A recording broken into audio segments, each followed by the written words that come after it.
नमस्कार दोस्तों, मेरा नाम है गौरव कौशिक और India and the world explain के 5वें एपिसोड में हम जानेंगे कैसे हिंदुस्तान के कुछ प्रिंसेस स्टेट्स अखंड भारत ना चाहकर इंडिपेंडेंट रहने के रास्ते पर चल पड़े थे। 565 में से 6 स्टेट्स ने यूनियन ऑफ इंडिया में आने से पहले आनाकानी की थी। 3 ने 15 अगस्त 1947 से पहले और 3 ने उसके बाद। त्रावणकोर पहला स्टेट था जिसने कांग्रेस के ब्रिटिशर्स के नेचुरल सक्सेसर होने पर सवाल उठाया। भारत का दक्षिण हिस्सा, पढ़ी लिखी आबादी, समुद्री व्यापार का एक आकर्षक केंद्र, मोनाजाइट की नई मिली हुई माइंस जिससे एटॉमिक एनर्जी बॉम्ब्स आदि बन सकते थे, और सर सीपी रामास्वामी अय्यर के रूप में एक बेहद बुद्धिमान दीवान। वो एक जाने माने लॉयर थे, 16 साल से त्रावणकोर के दीवान थे और सही मायने में त्रावणकोर के शासक थे।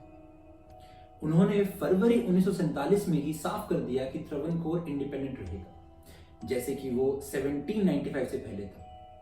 उन्होंने बहुत सारी प्रेस कॉन्फ्रेंसेस की और त्रावणकोर की जनता को उनके ग्लोरियस पास्ट के बारे में बताया। सारी कोशिशें बाकी देश में बढ़ रहे नेशनलिज्म को काउंटर करने के लिए थी। स्टेट में कांग्रेस ही नहीं बल्कि कम्युनिस्ट पार्टी ऑफ इंडिया भी बहुत स्ट्रांग थी, लेकिन फिर भी सर सीपी डेनमार्क, स्विट्जरलैंड और थाईलैंड जैसे देशों का हवाला देकर इंडिया में शामिल नहीं होना चाहते थे। मोहम्मद अली जिन्ना ने इसकी सपोर्ट किया और उसके 3 हफ्ते बाद सर सीपी ने मद्रास की सरकार को अपने आजाद रहने और हिंदुस्तान पाकिस्तान के साथ इंडिपेंडेंट सोवरेन स्टेट की ट्रीटी साइन करने की अनाउंसमेंट कर दी। 21 जुलाई 1947 को वो वाइसरॉय से मिलने गए और एक रात पहले वो एक सीनियर ब्रिटिश डिप्लोमेट से ब्रिटिश रिकॉग्निशन की लॉबिंग करने पहुंचे।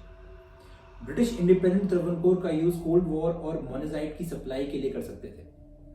माउंटबेटन से सर सीपी ने 2 घंटों तक गांधी जी, पंडित नेहरू, सरदार पटेल और कांग्रेस की जमकर बुराई की। उसके बाद जब माउंटबेटन ने उन्हें इंस्ट्रूमेंट ऑफ एक्सेशन साइन करने को बोला, उन्होंने उसे टाल दिया। फिर अचानक 25 जुलाई 1947 को एक शाम वो एक म्यूजिक कंसर्ट से वापस आ रहे थे, तब उन पे एक हमला हुआ और उस हमले के बाद हॉस्पिटल से सर सीपी ने त्रावणकोर के महाराज को इंडिया में शामिल होने को बोल दिया। दूसरी स्टेट, मध्य भारत में भोपाल, मेजॉरिटी हिंदू पॉपुलेशन और मुस्लिम नवाब साहब कांग्रेस से सख्त नफरत करते थे और जिन्ना के काफी क्लोज थे। 1944 से चेंबर ऑफ प्रिंसेस के चांसलर भी थे। जब ब्रिटिश हुकूमत ने भारत छोड़ने का अनाउंस किया तो नवाब साहब को लगा मुस्लिम्स को अब कौन बचाएगा, क्योंकि मुस्लिम्स यानी उन सबको तो ब्रिटिश क्राउन के इंसाफ ने बचा रखा था। भोपाल के नवाब लॉर्ड माउंटबेटन के बहुत पुराने पोलो पार्टनर और दोस्त थे। जब माउंटबेटन ने भोपाल को इंडिया का इंस्ट्रूमेंट ऑफ एक्सेशन साइन करने को बोला तो नवाब भोपाल उन्हें बताने लगे कैसे कम्युनिस्ट इंडिया पर कब्जा कर लेंगे और कांग्रेस भी उनका साथ देगी, क्योंकि कांग्रेस उस समय लैंड रिफॉर्म्स लाने की बात कर रही थी। वो त्रावणकोर की तरह आजाद रहना चाहते थे। उन्होंने 25 जुलाई 1947 की चेंबर ऑफ प्रिंसेस की मीटिंग भी बॉयकॉट कर दी। मीटिंग के बाद माउंटबेटन ने जवाब में बड़ी चालाकी से उन्हें लिखा कि वो अपनी प्रोफेसी पे यकीन रखते हैं और रही कम्युनिज्म की बात तो सरदार पटेल भी इस बारे से चिंतित हैं और उनसे मिलकर ही इसका हल निकल सकता है। जब तक ये जवाब भोपाल पहुंचा तब तक माउंटबेटन के चेंबर ऑफ प्रिंसेस को दी हुई स्पीच का रिएक्शन भोपाल तक पहुंच चुका था। जब सब प्रिंसेस स्टेट्स ने इंस्ट्रूमेंट ऑफ एक्सेशन साइन करने को राजी हो गए तब भोपाल को भी साइन करना पड़ा, लेकिन उन्होंने अपने पुराने दोस्त से रिक्वेस्ट की कि वो 10 दिन तक आजाद रहना चाहते हैं। तो क्या 15 अगस्त की बजाय 25 अगस्त तक का इंतजार कर सकते हैं? लॉर्ड माउंटबेटन ने जब सरदार पटेल से ये कहा तो उन्होंने ऐसी कोई रिक्वेस्ट मानने से मना कर दिया। तब माउंटबेटन ने भोपाल को गारंटी दी कि वो 14 अगस्त को ही इंस्ट्रूमेंट ऑफ एक्सेशन साइन कर दें, वो उसे अपने पास संभाल के रखेंगे और 25 तारीख को ही सरदार पटेल को देंगे। तीसरी स्टेट और शायद सबको हैरान करने वाली स्टेट, जोधपुर। हिंदू राजा और मेजॉरिटी पॉपुलेशन भी हिंदू, लेकिन फिर भी पाकिस्तान में जाने के इरादे। 25 जुलाई 1947 को माउंटबेटन के साथ हुई मीटिंग में जोधपुर राजस्थान के बाकी स्टेट्स की तरह इंडिया में ही शामिल होना चाहता था, लेकिन कुछ ऐसा हुआ कि जोधपुर अपने डिसीजन को रिकंसिडर करने लगा। जोधपुर से पाकिस्तान बॉर्डर टच होता था और इसी का फायदा उठाने की कोशिश में कुछ कहते हैं नवाब ऑफ भोपाल के मीडिएशन से उनकी मुलाकात जिन्ना से करवा दी गई और जिन्ना ने उन्हें कराची पोर्ट की फुल फैसिलिटीज, वेपन्स इंपोर्ट और सिंध से अनाज का ऑफर दिया। कुछ वर्जन्स में तो कहा गया कि जिन्ना ने ब्लैंक पेपर और पेन के साथ उनकी डिमांड लिखने को बोला।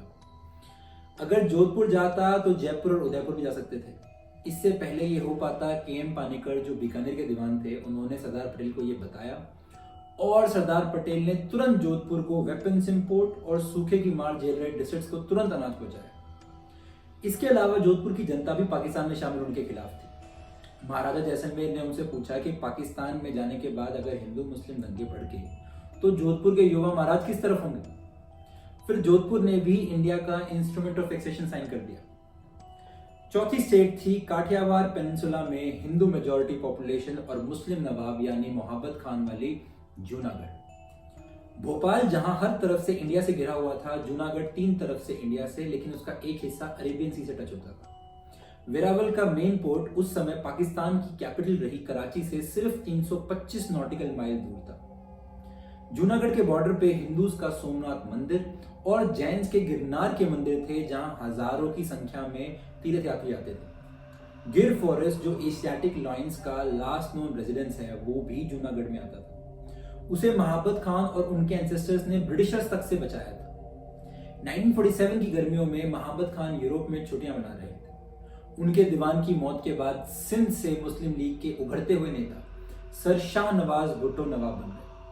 नवाब के वापस आने के बाद उनके दीवान ने उन्हें इंडियन यूनियन में नहीं बल्कि पाकिस्तान में एक्सीड करने को बोला, क्योंकि ये लीगली पॉसिबल था। लेकिन ज्योग्राफिकली और जिन्ना की 2 नेशन थ्योरी को हवा में उड़ाते हुए सेंसलेस फैसला था, क्योंकि 82% पॉपुलेशन हिंदू थी।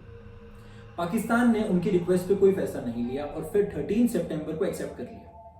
ये एक पॉलिटिकल मूव थी, क्योंकि कश्मीर की डेमोग्राफिक सिचुएशन जूनागढ़ के बिल्कुल ऑपोजिट थी।